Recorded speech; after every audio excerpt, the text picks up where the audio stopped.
मुझे याद है 9 साल पहले 2014 में कार्यभार संभालने के 3 महीने के भीतर मैंने नेपाल की अपनी पहली यात्रा की थी।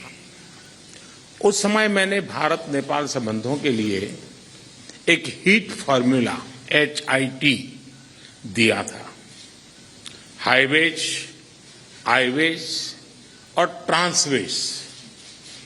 मैंने कहा था कि भारत और नेपाल के बीच ऐसे संपर्क स्थापित करेंगे कि हमारे बॉर्डर्स, हमारे बीच बैरियर्स न बने। ट्रक्स की जगह पाइपलाइन से तेल का निर्यात होना चाहिए।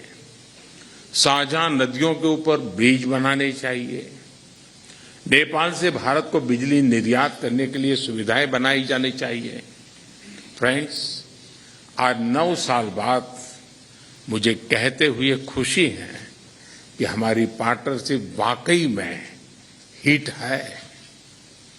पिछले 9 सालों में हमने अनेक क्षेत्रों में कई उपलब्धियां हासिल की हैं। बीरगंज में नेपाल की पहली ICP बनाई गई।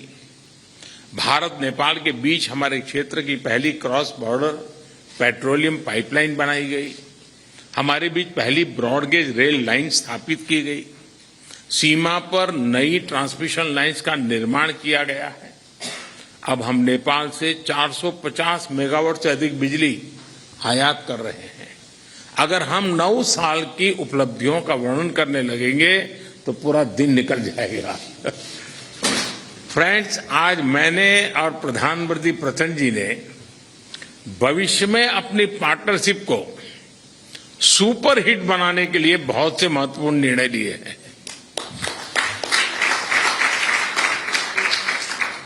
आज ट्रांजिट एग्रीमेंट संपन्न किया गया है। इसमें नेपाल के लोगों के लिए नए रेल रूट्स के साथ साथ भारत के इनलैंड वाटरवेज की सुविधा का भी प्रावधान किया गया है। हमने नए रेल लिंक स्थापित कर फिजिकल कनेक्टिविटी को बढ़ाने का निर्णय लिया। साथ साथ भारतीय रेल संस्थानों में नेपाल के रेल कर्मियों को प्रशिक्षण प्रदान करने का भी निर्णय लिया गया है। नेपाल के सुदूर पश्चिमी क्षेत्र से कनेक्टिविटी को बढ़ावा देने के लिए सिरसा और झूलाघाट में 2 और पुल बनाए जाएंगे। क्रॉस बॉर्डर डिजिटल पेमेंट के लिए उसके माध्यम से फाइनेंशियल कनेक्टिविटी में उठाए गए कदमों का हम स्वागत करते हैं। इसका लाभ हजारों विद्यार्थी, लाखों टूरिस्ट और तीर्थयात्रियों के साथ साथ मेडिकल ट्रीटमेंट के लिए भारत आए मरीजों को भी मिलेगा।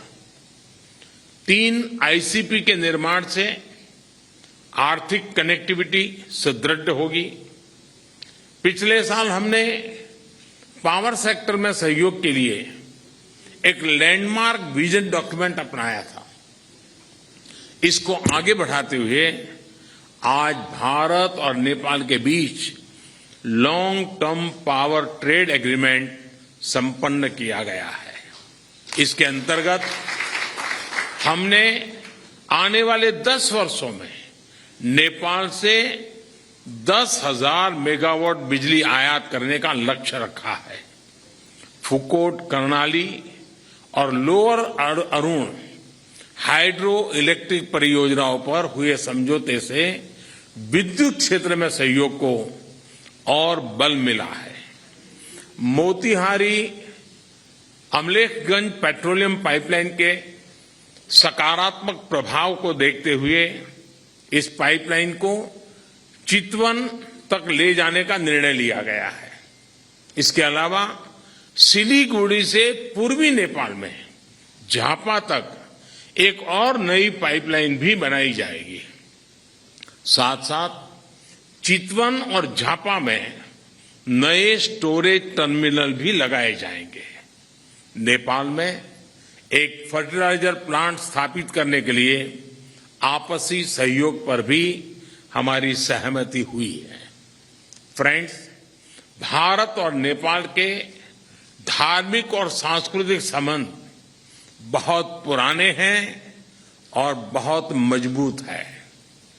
इस सुंदर कड़ी को और मजबूती देने के लिए प्रधानमंत्री प्रचंड जी और मैंने निश्चय किया है कि रामायण सर्किट से संबंधित परियोजनाओं में तेजी लाई जानी चाहिए। हम अपने रिश्तों को हिमालय जितनी ऊंचाई देने के लिए काम करते रहेंगे और इसी भावना से हम सभी मुद्दों का, चाहे बाउंड्री का हो या कोई और विषय, सभी का समाधान करेंगे। एक्सेलेंसी प्रधानमंत्री प्रचंड जी, आप कल इंदौर और धार्मिक शहर उज्जैन की यात्रा करेंगे। मुझे विश्वास है कि आपकी उज्जैन यात्रा ऊर्जामयी होगी और पशुपतिनाथ से महाकालेश्वर की इस यात्रा में आपको आध्यात्मिक अनुभूति भी होगी। बहुत बहुत धन्यवाद। Thank you, sir.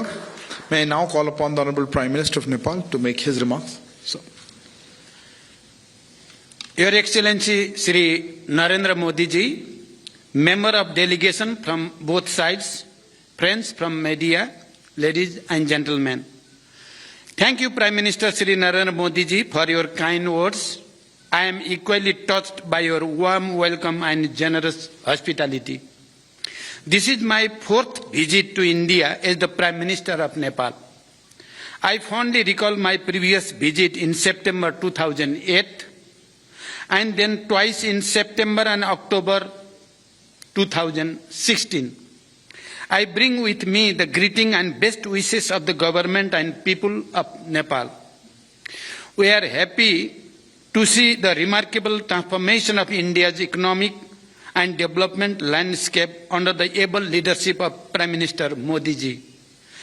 I congratulate Prime Minister Modi ji on completion this week of 9 years in government with far-reaching achievement on many fronts.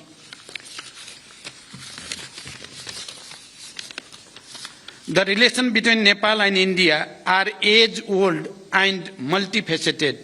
These relations stand on the solid foundation built on the one hand by the rich tradition of civilizational, cultural, socio-economic linkage, and on the other by the two countries' firm commitment to the time-tested principle of sovereign equality, mutual respect, understanding, and cooperation. Today, as Prime Minister Modi ji mentioned, we made an extensive review of the progress in our relation and renewed our commitment to further strengthen this relation and cooperation. I appreciate Prime Minister Modi ji's neighborhood first policy. In our meeting today, we discussed the ways to further strengthen cooperation in diverse areas including trade, transit, investment, hydropower development, power trade, irrigation, agriculture, connectivity, including air entry routes, railways, bridge, transmission line, expansion of petroleum pipeline, construction of integrated checkposts, as well as cultural and people-to-people contact. As you all witnessed, Prime Minister Modi ji and I jointly launched various projects through remote inauguration, flagging. और इस बीच